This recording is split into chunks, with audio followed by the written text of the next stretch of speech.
नमस्कार विद्यार्थियों, आपका स्वागत है आपके अपने वेदिका क्लासेज के यूट्यूब चैनल में। आज हम बात करेंगे नियमित असाइनमेंट के भाग 5 की, जो आईटीआई फर्स्ट ईयर के आगे होने वाले एग्जाम के लिए बहुत ही महत्वपूर्ण है, जिसे आप देख पढ़कर आप अच्छे अंक प्राप्त कर सकते हैं। विद्यार्थियों, अपने साथियों के साथ शेयर करना ना भूलें। पहला क्वेश्चन अपना देखें तो है कि परिपथ की कुल संधारित्र गणना का मान क्या होगा। यानी संधारित्र जो कैपेसिटर वाला चैप्टर है उससे संबंधित अपने क्वेश्चन हो गए। अब जैसे यानी ये जो परिपथ दे रखा है, यहाँ पे बैटरी लगी है और 3 कैपेसिटर लगे हैं और इसमें पूछा है कुल कैपेसिटर की गणना का मान क्या होगा। यानी तीनों कैपेसिटर किस क्रम में लगे हैं? श्रेणी क्रम में लगे हैं। तो देखो, इसमें आपको फॉर्मूले याद होने चाहिए, बस फॉर्मूले में मान रखेंगे अपना ये सोल्व हो जाएगा। तो आपको पता है जब श्रेणी में कैपेसिटर लगे हो तो उनको जोड़ने का फॉर्मूला होता है RCT, यानी 1/CT बराबर 1/C1 1/C2 प्लस 1/C3। इस तरीके से ये अपना पूरा सोल्व हो जाएगा। यानी कैपेसिटर 3 कैपेसिटर लगे हैं, तीनों का मान मैं यहाँ रख दूंगा और जब इन तीनों के मान रखूंगा, जैसे 30 है, 10 है, 30 है, फिर तीनों का एलसीएम ले लूंगा, 30 आ जाएगा और ऊपर 5 आ जाएगा। यानी 1/CT बराबर हो जाएगा 5/30। अपन को टोटल सी चाहिए, तो यानी 1 के बट्टा में, तो उसको अपन उल्टा करेंगे तो CT बराबर हो जाएगा 30/5। तो ऑप्शन नंबर अपना बी, यानी 6 माइक्रो फैरड। ठीक है। और इसी के साथ देखें तो जो कैपेसिटर का मात्रक होता है वो होता है माइक्रो फैरड में।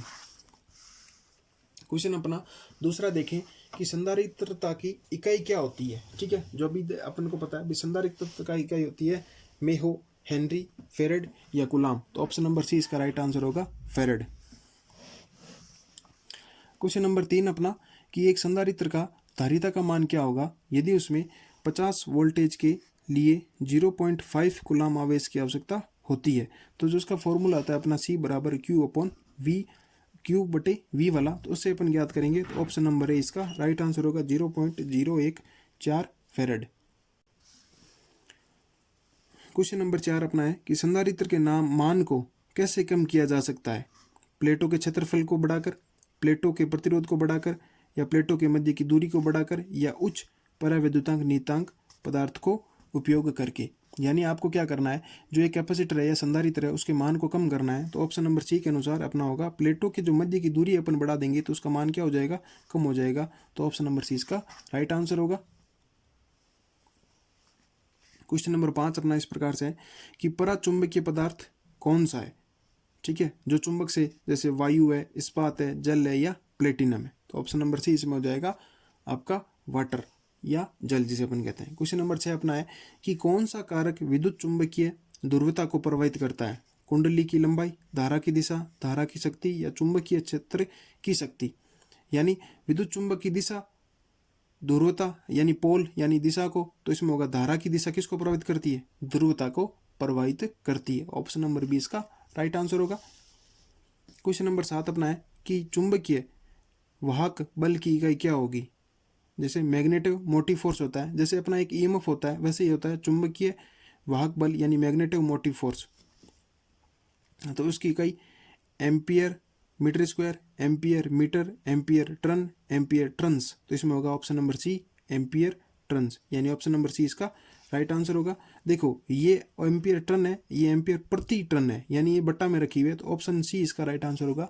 थोड़ा ध्यानपूर्वक अब देखो, यानी 3 प्रेरकत्व है L1 L2 श्रृंखला में जुड़े हैं, तो इनका कुल प्रेरकत्व अपन को ज्ञात करना होगा। यानी कुल प्रेरकत्व ज्ञात करना है L1 L2 का, तो इसका फॉर्मूला हो जाएगा L1 + L2 + L3, यानी ऑप्शन नंबर 20 का राइट आंसर होगा। क्वेश्चन नंबर 9 अपना है कि परमिएंट की इकाई होती है, जो आपका परमिएंट होता है उसकी इकाई होगी एम्पियर टर्न वेबर बटा एम्पियर टर्न, एम्पियर टर्न बटा वेबर या वेबर प्रति मीटर स्क्वायर। तो इसका ऑप्शन नंबर बी होगा वेबर बटा एम्पियर टर्न्स। ठीक है। क्वेश्चन नंबर 10 अपना देखें, जो अपना कुछ इस प्रकार से है कि जैसे यहां से परिनालिका कुंडली में चुंबकीय क्षेत्र की दिशा खोजने के लिए कौन सा नियम लागू होगा।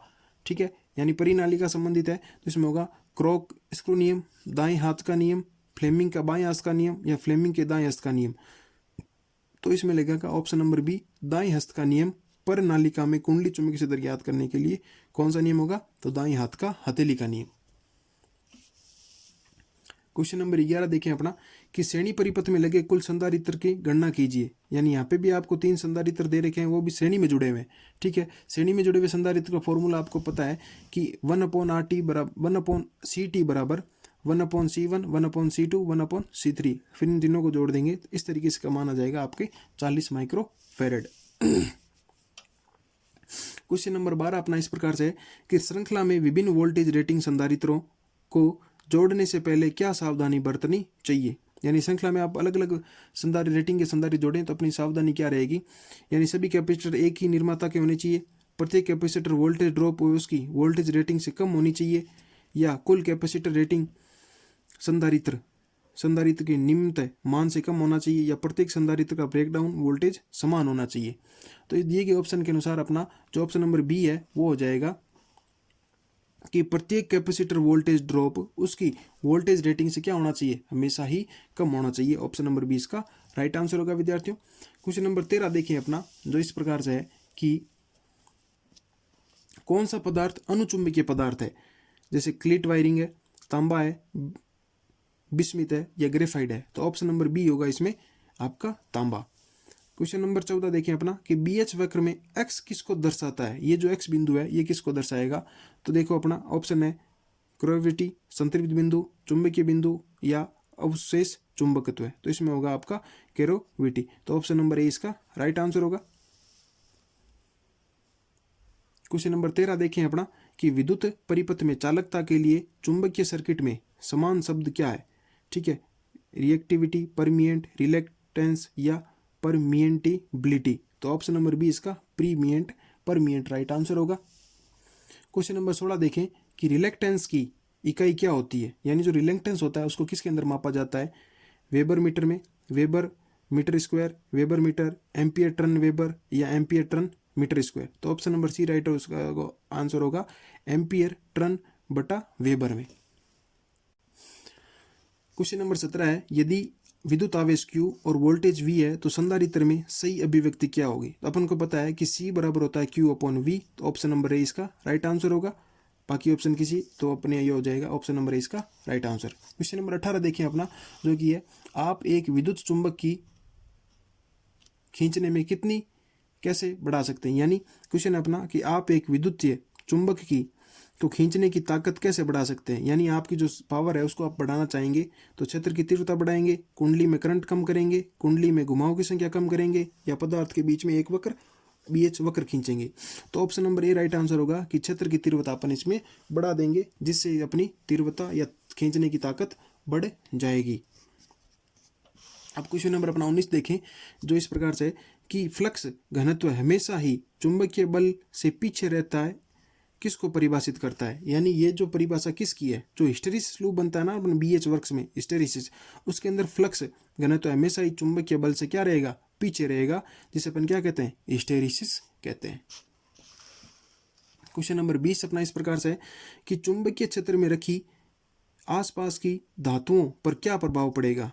हिस्टेरिसिस, तत्व, भंवर धारा या पराविद्युत तनाव। तो इसमें होगा ऑप्शन नंबर सी, भंवर धारा प्रभाव पड़ता है चुंबकीय क्षेत्र के आसपास रखी हुई धाराओं में क्या होगा, यानी चुंबकीय धारा का प्रभाव होगा, तो होगा भंवर धारा प्रभाव।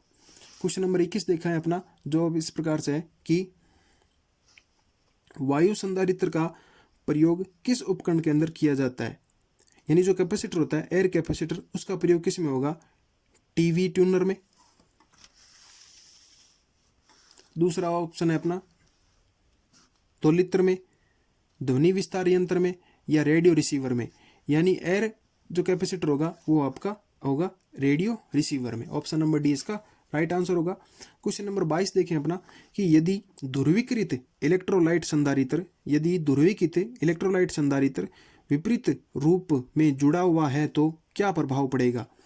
यानी जो पोलीकृत होता है वो इलेक्ट्रोलाइट संधारित्र अगर उल्टा जोड़ दिया अपन ने, ठीक है, तो उसमें क्या प्रभाव पड़ेगा।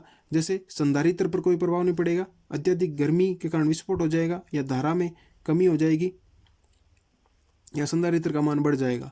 तो दिए गए ऑप्शन के अनुसार अपना होगा बी ऑप्शन, यानी अत्यधिक गर्मी के कारण वो क्या हो जाएगा, विस्फोट हो जाएगा। बी ऑप्शन इसका राइट आंसर होगा। क्वेश्चन नंबर 23 देखें अपना, यानी पराचुंबकीय पदार्थ कौन सा है। पराचुंबकीय पदार्थ, ठीक है, तो लकड़ी है, निकल है, प्लेटिनम है, मैग्नीज है। तो अपना ऑप्शन नंबर बी ए लकड़ी आंसर इसका राइट होगा। क्वेश्चन नंबर 24 देखें कि फ्लक्स का घनत्व की एसआई मात्रक क्या होगा, या फ्लक्स घनत्व का एसआई इकाई क्या होगी, टेस्ला, वेबर, वेबर मीटर या एम्पियर टन। तो इसमें होगा option number A Tesla, flux घनत्व की एसआई इकाई।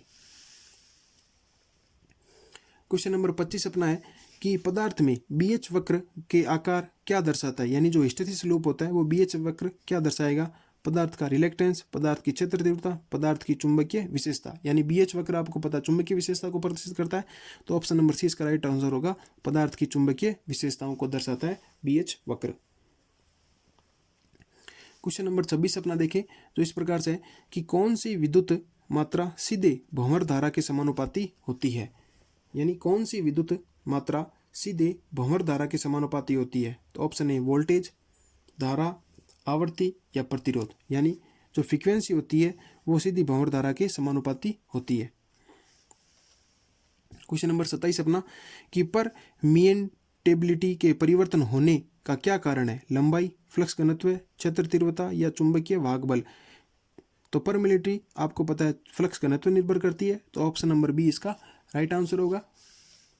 क्वेश्चन नंबर 28 देखें अपना कि किस प्रकार के संधारित्र अंतरिक्ष इलेक्ट्रॉनिक्स के लिए उपयोग किए जाते हैं, एक प्लास्टिक फिल्म प्रकार का, सिरेमिक डिस्क प्रकार का, इलेक्ट्रोलाइटिक एल्यूमिनियम प्रकार का या इलेक्ट्रोनाइटिक टेटलम प्रकार का। तो ऑप्शन नंबर डी इसका राइट आंसर होगा कि इलेक्ट्रोनाइट टेटलम प्रकार का प्रयोग संधारित्र अंतरिक्ष इलेक्ट्रॉनिक्स के लिए किया जाता है।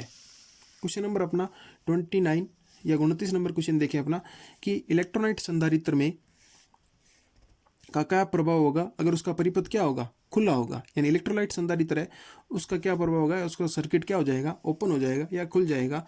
तो ये कार्य नहीं करेगा, एक बार फट जाएगा, लीक हो जाएगा, सामान्य रूप से कार्य करेगा। तो ऑप्शन नंबर ए, यानी उसका सर्किट ही खुला है तो वह कार्य नहीं करेगा। ऑप्शन नंबर ए इसका राइट आंसर होगा।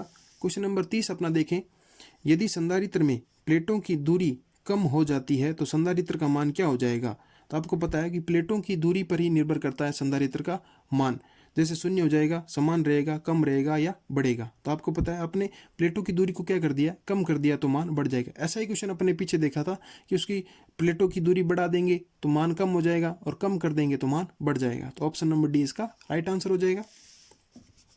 क्वेश्चन नंबर 31 है कि चुंबक की कौन सी विशेषता दर्शाती है, यानी ये जो चुंबक आपने स्वतंत्र रूप से अपने इसको लटका दिया है तो आपको पता है एन और एस ये स्वतंत्र रूप से लटक जाएंगे, तो ये कौन सी विशेषता है, दिशीय विशेषता, प्रेरण विशेषता, संतृप्त विशेषता या ध्रुव मौजूद विशेषता। तो ये हो जाएगी अपनी दिशीय विशेषता, क्योंकि दोनों दिशाएं अपने स्वतंत्र रूप से लटक जाती है। और चुंबक देखते हैं अपन को पता है भी समान ध्रुवों में तो प्रतिकर्षण होता है और असमान ध्रुवों में आकर्षण होता है। क्वेश्चन नंबर 32 देखिए अपना कि अनुचुंबकीय पदार्थ कौन सा है, वायु है, इस्पात है, कांच है या जल है। तो वायु आपको पता क्या होती है, अनुचुंबकीय पदार्थ होता है। क्वेश्चन नंबर 33 अपना इस प्रकार से है विद्यार्थियों कि चुंबकीयकरण की किस विधि का प्रयोग वाणिज्यिक उद्देश्य हेतु स्थायी चुंबक बनाने के लिए किया जाता है। यानी व्यापारिक रूप में अगर आपको स्थायी चुंबक बनानी है तो अपन कौन सी विधि करेंगे, प्रेरण विधि, एकल स्पर्श विधि, दोहरी स्पर्श विधि या विभाजन स्पर्श विधि। तो ऑप्शन नंबर ए यानी प्रेरण इंडक्शन मेथड विधि का प्रयोग करके अपने स्थायी चुंबक का निर्माण करते हैं। क्वेश्चन नंबर 34 अपना इस प्रकार से है कि यदि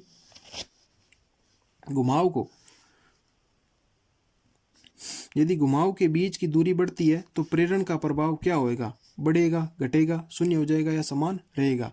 तो ठीक है, यानी घुमाव के बीच की दूरी बढ़ती है तो प्रेरण का प्रभाव हमेशा क्या होगा, बढ़ेगा। ऑप्शन नंबर ए इसका राइट आंसर होगा। इसी तरीके से अपन क्वेश्चन नंबर 25 देखें अपना कि संधारित्र